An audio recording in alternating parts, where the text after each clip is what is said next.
इंसानी शरीर की तलाश में निकली यह भूतिया डॉल जितनी अजीब दिखती है, इसके कारनामे भी उतने ही अजीब हुआ करते थे। दरअसल यह हॉरर स्टोरी है श्रापित भूतिया डॉल एनाबेल की, जिसे कि आज भी अकॉल्ट म्यूजियम में मंत्रोच्चार के साथ बांधकर कैद किया गया है। एनाबेल नाम की इस भूतिया डॉल की कहानी शुरू होती है 1918 से, क्योंकि इसी साल बच्चों की कहानियां और कॉमिक्स लिखने वाले अमेरिकी राइटर जॉनी ग्रूवेल ने अपनी एक किताब रेजिडी एन में इस डॉल का जिक्र किया था। दरअसल जॉनी ने इस कहानी में अपने साथ हुए एक रियल इंसिडेंट के बारे में लिखा। जॉनी बताते हैं कि एक दिन वह यूं ही अपने घर के बाहर टहल रहे थे, तभी उन्हें उनके घर के बैकयार्ड में एक डॉल पड़ी हुई दिखी। जॉनी ने उस डॉल को अपने घर में पहले कभी नहीं देखा था, इसीलिए उन्होंने अपने पड़ोसियों से जाकर पूछा कि कहीं ये डॉल उनकी तो नहीं, लेकिन सभी पड़ोसियों ने भी मना कर दिया। जॉनी को कुछ समझ नहीं आ रहा था कि आखिर ये डॉल उनके घर में आई कैसे। खैर, उन्होंने इसके बारे में कुछ ज्यादा नहीं सोचा और डॉल को घर ले जाकर अपनी बेटी मॉर्सिला को दे दिया।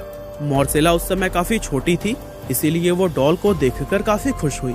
अब मॉर्सिला हर समय इसी डॉल के साथ ही खेलती रहती थी और इसी तरह से खेलते खेलते कुछ ही दिनों में उसको डॉल से बहुत ही ज्यादा लगाव हो गया था और वह एक पल के लिए भी अपनी डॉल को खुद से दूर नहीं करती थी। वह अकेली घर में बैठी उस डॉल से खेलती और उससे बातें करती रहती। और यह सब देखकर जॉनी को अपनी बेटी की थोड़ी फिक्र भी होती, लेकिन फिर भी बच्ची समझकर वह उसको डॉल से खेलने देते थे। हालांकि मॉर्सिला की उम्र जब 13 साल हुई तब वह एक गंभीर बीमारी से पीड़ित हो गई और जब इस बीमारी के लिए उसको वैक्सीन दी गई तब उस वैक्सीन का उसके शरीर पर उल्टा असर हो गया, जिसकी वजह से मॉर्सिला की डेथ हो गई। लेकिन दोस्तों, यहाँ एक चीज बहुत अजीब हुई थी कि मॉर्सिला की मौत से सिर्फ कुछ दिन पहले ही वो डॉल जॉनी के घर से अपने आप गायब हो गई थी। जॉनी ने मॉर्सिला के कहने पर उसको बहुत ढूंढा था, लेकिन वो कहीं भी नहीं मिली थी। यानी कि वो डॉल जॉनी के घर में जिस रहस्यमय तरीके से आई थी, उसी रहस्यमय तरीके से ही गायब भी हो गई। और इस सच्ची कहानी को जॉनी ने जब अपनी किताब में लिखा तो लोगों को इसके बारे में जानकर काफी हैरानी हुई और जॉनी की यह कहानी उस समय लोगों में काफी फेमस हो गई। और फिर इसके बाद कई दशकों तक वह डॉल कहीं भी नजर नहीं आई थी और लोग इसके बारे में भूल चुके थे। लेकिन दोस्तों, साल 1970 में इस डॉल ने फिर से दुनिया में वापसी की और इस बार ये हॉबी स्टोर नाम की एक एंटिक शॉप में नजर आई थी। दरअसल हुआ यह कि एक महिला इस एंटिक शॉप में गई और उन्होंने एक अजीब सी दिखने वाली यह डॉल खरीद ली। उस महिला को इस बात का कोई अंदाजा नहीं था कि वह जिस डॉल को खरीद रही थी वह असल में एक भूतिया डॉल थी। उस औरत ने यह डॉल अपनी बेटी डोना को उसके बर्थडे पर गिफ्ट करने के लिए खरीदा था। डोना उस समय नर्सिंग की पढ़ाई कर रही थी और वह एक हॉस्टल में अपनी 2 सहेलियों के साथ रहती थी। डोना अपनी माँ के इस गिफ्ट से काफी हैरान थी, क्योंकि इससे पहले तक उसकी माँ ने उसे कभी भी गुड़िया गिफ्ट नहीं की थी और इसके अलावा अब उसकी डॉल से खेलने की उम्र भी बीत चुकी थी। लेकिन फिर भी उसको अपनी माँ का यह तोहफा काफी पसंद आया और उसने उस डॉल को अपने कमरे में एक जगह पर सजा कर रख दिया। हालांकि डोना के साथ रहने वाली उसकी 2 सहेलियों को यह डॉल बिल्कुल भी पसंद नहीं आई थी और उनमें से एक, जिसका नाम लू था, उसको तो यह डॉल शुरुआत से ही अजीब लग रही थी। उसने डोना से मना भी किया कि वह इस डॉल को रूम में न रखे, लेकिन डोना ने उसकी बात न मानते हुए उस डॉल को कमरे में ही रखा। अब इस डॉल के कमरे में आते ही वहाँ पर अजीब अजीब चीजें होनी शुरू हो गई। सबसे पहले तो डोना ने यह गौर किया कि ये डॉल अपनी जगह से अपने आप ही मूव कर लेती थी। दरअसल डोना और उसके फ्रेंड्स जब भी कभी कमरे से बाहर जाती तो फिर वापस आने पर यह डॉल उसे कहीं एक नई जगह पर मिलती थी। डोना कई बार से इस चीज को नोटिस कर रही थी और उसने जब यह बात अपनी रूममेट्स को बताई तो उसकी दोनों फ्रेंड्स ने कहा कि तुम उस डॉल को तुरंत ही कमरे से निकाल दो, क्योंकि वह एक श्रापित भूतिया डॉल है। लेकिन डोना ने अपने दोस्तों की बातों को नजरअंदाज कर दिया, क्योंकि वह भूत प्रेतों के बातों पर विश्वास नहीं करती थी। कुछ दिन इसी तरह से समय बीतता गया और ये लोग डॉल की अजीब अजीब हरकतों को नोटिस करते रहे। लगभग 1 महीना बीत जाने पर इन्हें कमरे के अंदर एक कागज पड़ा हुआ मिला और इस कागज पर किसी बच्चे की राइटिंग में हेल्प मी लिखा हुआ था और ये कागज इन्हें एक बार नहीं बल्कि कई बार कमरे में पड़ा हुआ मिला। इसके अलावा एक बार जब ये लोग रात में कहीं बाहर से अपने रूम में लौटे तो इन्होंने देखा कि इस डॉल की पीठ और सीने पर लाल रंग के धब्बे लगे हुए थे। और चूंकि ये तीनों फ्रेंड्स नर्सिंग की स्टूडेंट थी, इसीलिए इन्हें ये पता करने में जरा सा भी वक्त नहीं लगा कि ये धब्बे किसी रंग के नहीं बल्कि खून के थे। किसी को भी समझ नहीं आया था कि आखिर इस डॉल के कपड़ों पर यह खून लगा कहां से। इस घटना के बाद से लू ने डोना से कई बार कहा कि ये डॉल भूतिया है और इसको यहाँ रखना बिल्कुल भी ठीक नहीं है, लेकिन डोना अपने किसी भी दोस्त की बात सुनने को तैयार ही नहीं थी। और इतना कुछ हो जाने पर भी डोना ने इस डॉल को अपने कमरे से नहीं निकाला। दरअसल डोना को भी इस डॉल से एक अजीब तरह का लगाव हो गया था।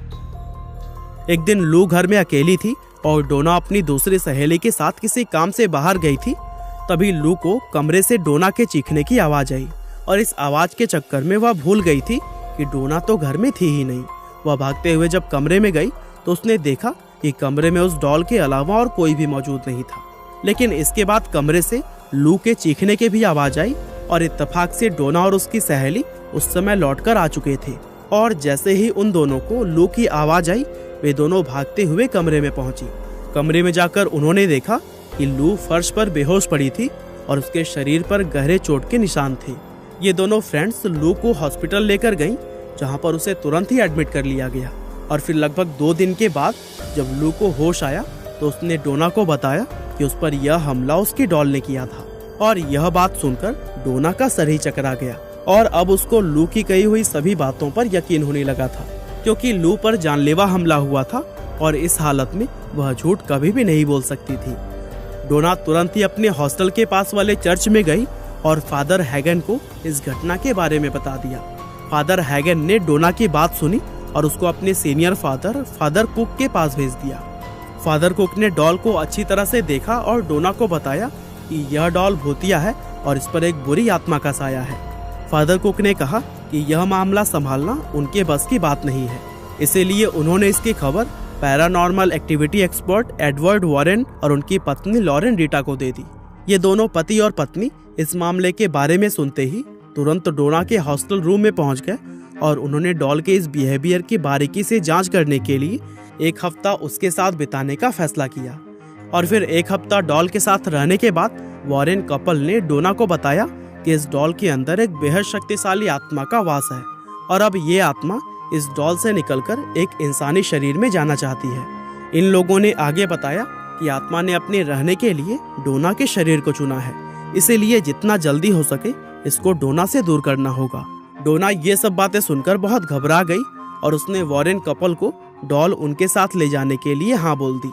ये दोनों पति और पत्नी डॉल को अपनी कार में रखकर अपने साथ ले जाने लगे और तभी अचानक से इनके कार का सभी सिस्टम फेल हो गया और कार बेकाबू होकर एक दीवार से जा टकराई। अच्छी बात यह थी कि उस समय कार की स्पीड बहुत ज्यादा तेज नहीं थी, इसलिए इन दोनों पति और पत्नी को ज्यादा चोट नहीं आई थी।